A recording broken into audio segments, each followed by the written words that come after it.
को वतन वापसी पर वेलकम करेंगे। लेवल प्लेइंग फील्ड का मुतालबा नून लीग से है। लेवल प्लेइंग फील्ड के हवाले से आसिफ जरदारी को तहफ़्फ़ुज़ात दूर करने का कहा है।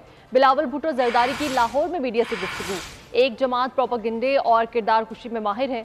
हम इंतखाबी तारीख और शेड्यूल फौरी जारी करने का मुतालबा किया है। इलेक्शन की तारीख देने का इख्तियार इलेक्शन कमीशन के पास है। Practice and procedure act case बहुत अहमियत रखता है।